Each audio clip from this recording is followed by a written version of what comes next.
I remember the scent of paper, the hush before opening, sunlight through cracked blinds.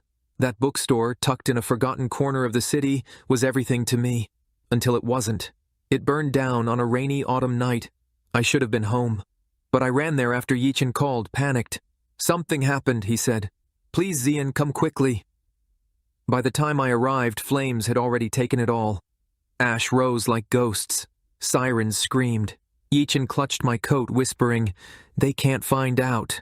If I go down, they'll destroy my family," he said. "But if you take the fall, I swear I'll make it right. I'll wait for you. Just a year or two." The body was discovered later, a young man, barely 20. I was interrogated for hours, my hands shook. My answers were confused. I tried to protect him. He cried in my arms, told me he would fix it, told me he loved me. I signed the confession that night, my fingers numb. I couldn't look at the officers.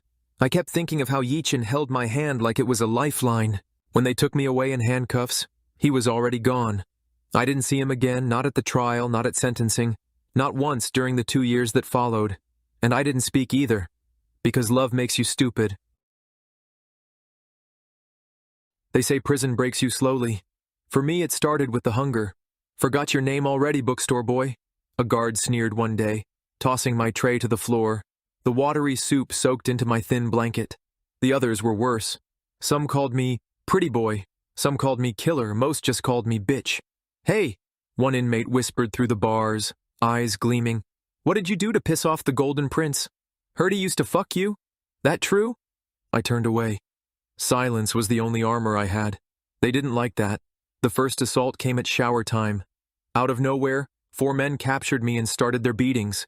My ribs cracked. My jaw split. I curled around my face and prayed they would stop. They didn't. The guards found me hours later, naked and bloodied in the corner of the stall. No one was punished. "Watch your step next time," one of them muttered. I used to dream of Yichin, his voice, his promises, his hands. Then I stopped dreaming altogether. Once I was dragged from my cell for disciplinary isolation. "Didn't say good morning to the warden," one guard mocked. 3 days in a concrete box with no blanket, no toilet, and barely enough air. I counted every breath to keep myself from screaming. I learned how to survive, how to breathe through pain, how to make myself invisible. But each day shaved off a piece of who I used to be. I started forgetting my own voice.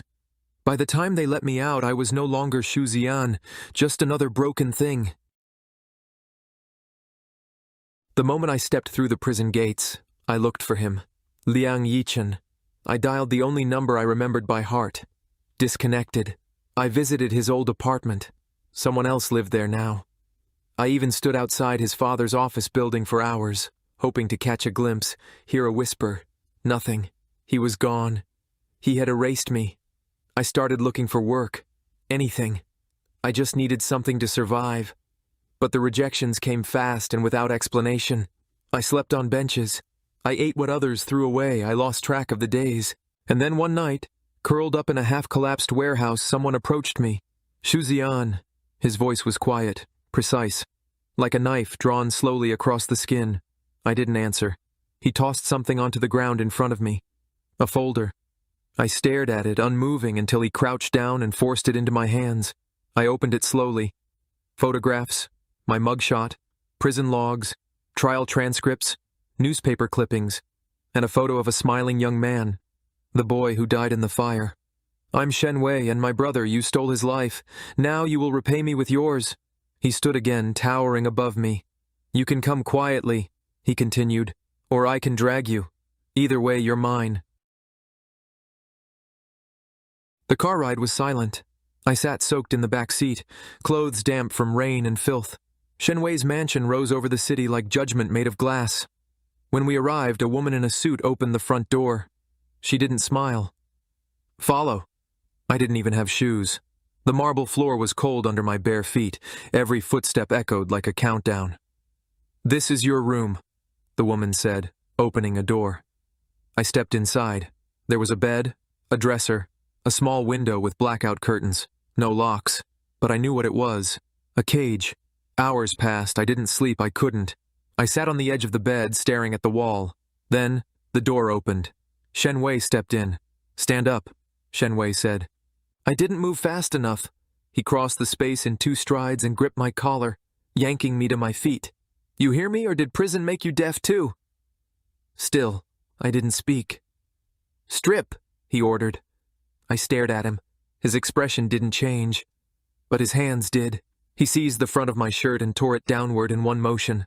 I gasped and pushed back. Get off me! He shoved me into the wall with one hand and used the other to grab my wrists as I tried to fight him off. You think you still have a choice? After everything? He wrestled my arms behind my back, slamming me harder against the wall. His hand slid down, gripping the waistband of my pants.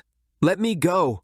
I shouted. He tore the fabric down over my hips, exposing me to the cold air and colder eyes. Then he froze. His eyes scanned my torso, my hips, my legs, and he saw them. The scars, some old and faded, some jagged and pink, others newer, rawer, prison scars etched in pain. Something flickered across his face. Disgust? Guilt? He smothered it before it could live. He leaned in, voice quiet but sharp. They did a number on you in there, didn't they? Guess you were always made for suffering. He grabbed my chin and forced my face up. You let them mark you, and now every scar reminds you who you really are. The next night, Wei came to take me to his family shrine. The shrine stood in a silent room filled with candle smoke and grief. Kneel. My knees kissed the marble. Beg. I stared at him like I have no clue. His hand slammed into the back of my neck, forcing me down until my cheek scraped the cold floor. Ask my brother for forgiveness, he growled, grinding my face lower. Beg him. Beg like you meant to save him. I said nothing. His knee pressed between my shoulder blades, pinning me. Say it. Say you're sorry. I'm sorry, I whispered. I'm sorry for what happened. It wasn't guilt. It was exhaustion. But Shenwei heard it differently. He stood slowly, the pressure lifting. If I hadn't loved him so much, he murmured, maybe I wouldn't have hated you so easily. Keep kneeling. Don't move until the candles go out. And he walked out, leaving the door open just enough for the smoke to trail into the hall. I stayed on the floor, silent. Not because I accepted his command, but because standing felt like betrayal to someone I never met. But that night, something cracked in me. I've got so much time to think about what I made my life into by confessing to something I never did for the sake of love. The next day I accidentally dropped the bowl of soup they gave me for breakfast. I hadn't meant to drop it. I was just tired, dizzy. Shenwei stood in the doorway. Pick it up, he said. I knelt and began gathering shards. One sliced into my thumb, making it bleed. You drop what I give you, you bleed for it. That's how this works. He knelt behind me. The next thing I felt was his boot against my lower back, pressing down. Keep picking. The weight forced my stomach flat to the floor, and I couldn't move. Move! He grabbed my wrist and twisted until I cried out. You want to pretend you're helpless? Let me show you what helpless feels like. I felt the floor bruise into my cheek as he dragged me a few inches by the arm, then threw it back down. Clean every drop, with your body, if you have to. I forced myself forward, arms shaking, knees slipping in soup and blood. You don't even scream properly? He said. Is that what you did in prison? Stayed quiet and took it? I didn't answer. He grabbed a fistful of my hair, yanked my head back. I will break you, Shuzian, bone by bone. Then he let go, leaving me to collapse on the soaked floor. It happened after another silent dinner. I stood by the wall like furniture as Shenwei sipped wine he didn't even taste. I hadn't eaten in 2 days. My stomach coiled in hunger, but worse than that was the silence, the waiting. He finally set the glass down. Come here, I obeyed. Every step echoed with tension. Take off your shirt. I hesitated. Do I need to repeat myself? My fingers moved slowly. The shirt came off. Cold air hit bruised skin. He stood circling me like a beast, deciding where to bite first. With the way you act, you don't look like a killer, but you can be a good liar, he murmured. His hand reached out, yanking me closer. Do you remember him? He whispered, voice shaking, not with emotion but with fury. The one you were fucking before all this? My eyes widened. I had my people trace everything. A man who left the city 2 days after the fire. You never said a word, not even in court. His fingers dug into my ribs. You protected him. You're still protecting him. I opened my mouth, but no sound came out. Was it him? he hissed, grabbing the back of my neck and forcing me down onto the dining table. Tell me he didn't put his hands on you like this. Tell me you didn't let him touch you while my brother burned. His other hand pressed against my lower back, holding me there. Say it. He didn't, I rasped. Liar. His grip tightened until pain flared along my spine. You let him go, and now you let me do this. What's the difference, Zian? I didn't answer. Couldn't. His hand slid up my back, not with desire, but with dominance. A warning, an act of control. Then he ripped away from me. Like my skin burned him. He looked down at his own hands in horror. Not because he pitied me, but because he saw what he was becoming. Maybe you protect him, and you make me into something I never wanted to be, but the truth, I promise I'll find out everything you are hiding. Till then, you'll have to repay me with your life, part by part. He turned and walked away like he couldn't stand to be near me. It began with a photo. Not Shuzian, not my brother. A grainy still from an old CCTV feed, dated the night of the fire. A man, tall, clean-cut, his face half obscured by the bookstore sign. I was reviewing old evidence late at night. I almost skipped it. Until something about his posture made my eyes freeze. The slight tilt of his head, the way he held his phone like it was part of him. I zoomed in. No way, that's Liang Yichen. I wasn't sure yet. I called my chief analyst. Sir? I want you to run facial recognition on this man. Use everything we have access to. University databases, campaign records, anything off the books. Prioritize any political connections. 3 days passed. When he returned, his face was pale. It's him, he said, laying the file down. The name burned on the page like it was written in fire. Liang Yichen. I called in a contact at the university. I need student incident reports, especially ones involving the medical building. Go back 3 years. He raised an eyebrow. That'll take some digging. Then start digging. 2 days later, he handed me a stack of files. One stood out. An anonymous complaint about Liang Yichen accessing medical storages after class hours and confirming strange behavior. Clearly written by a student. Concise, formal. Attached was a log from the library's back door. My brother's ID. He'd written this. There were no follow-ups. No disciplinary action, just a stamp that read, case closed, insufficient evidence. But the date, it was 4 days before the fire. And my brother? Dead days after submitting that report. I buried myself in work. I needed answers. Hacked university archives, retrieved erased footage, unsealed private reports with forged court orders. What I found made my skin crawl. That night, at the fire, Yichen was defiantly there. And all the evidences are pointing him to be the killer. This was not just an accident occurred due to ignorance. I'm sure Yichen used his family's political power to forge evidences. Shuzian's name scribbled in red across the trial. I stared at the file for hours. Zian didn't do this. He was a fool but not a murderer. He had manipulated him, lied to him, used him, and I'd helped him do it by punishing the wrong man. I found Zian in the east courtyard, curled up in the corner of the stone bench. He didn't hear me approach. You need to see this, I said. Zian flinched slightly and slowly looked over his shoulder. His eyes were darker than I remembered, heavy with sleepless nights and unanswered questions. I knelt down beside him and handed over the folder. What is this? Everything. He opened it, cautiously at first. His eyes flicked through the documents, surveillance logs, the financial links, the burner phone records, and then, buried in the middle, a printed transcript. His breath caught. He knew my brother had found out about his secrets, and he knew it could ruin him. So he did what powerful people always do. He erased the threat. Zian's hands began to shake, his voice barely above a whisper. I confessed. I went to prison. I was raped, beaten, left to rot in for him. His voice cracked on the last word. I sat there, unable to touch him, afraid I no longer had the right. You didn't know, I said. No, I didn't know. I thought it was all just an accident. He snapped, and I'm still trapped in this cage. I swallowed. I know, and I can't undo it. I finally saw you, Zian, not as a stand-in for my grief, not as a liar or a killer, just you. And I realized I destroyed the only person who might have understood what losing him did to me. He closed the folder. What do you want from me now? Nothing, I said. I want you to know you're free. You don't owe me anything, not even hate. I stood. I hope someday you'll let me try to fix what I broke, not for redemption, but for you. He didn't answer, just turned back toward the garden.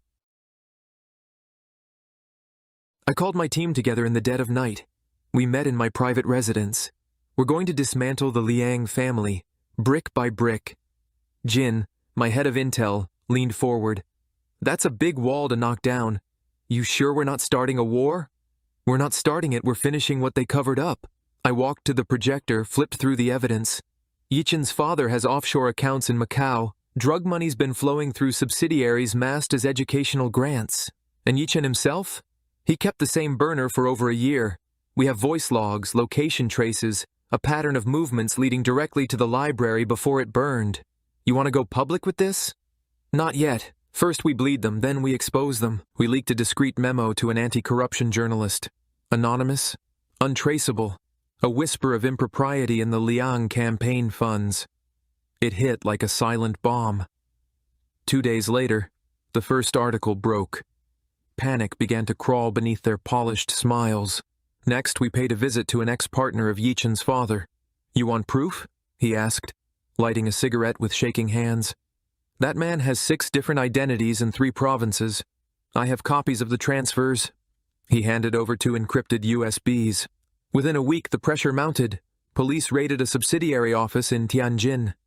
Yichen's father held a press conference, composed, dismissive. Baseless rumors, he claimed. I watched from my office, Xian's file beside me. Lie all you want. You're already drowning, I muttered. We knew Yichen would try to flee, we just didn't expect him to be so sloppy. He booked a private jet using a shell company's name, one we had already flagged. We intercepted him at the hangar.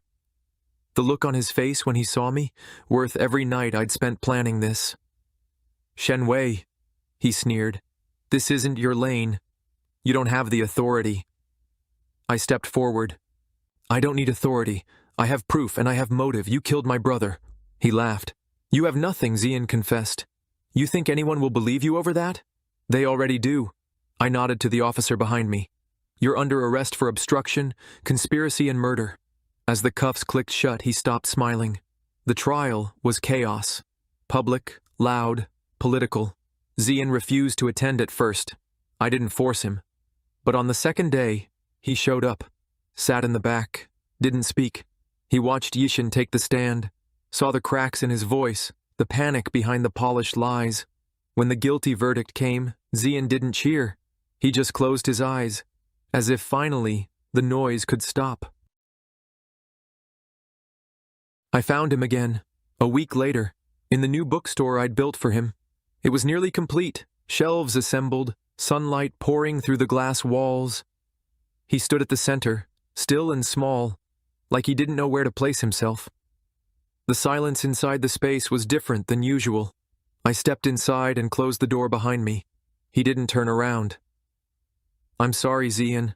I was consumed by my own grief, my need to blame someone, anyone.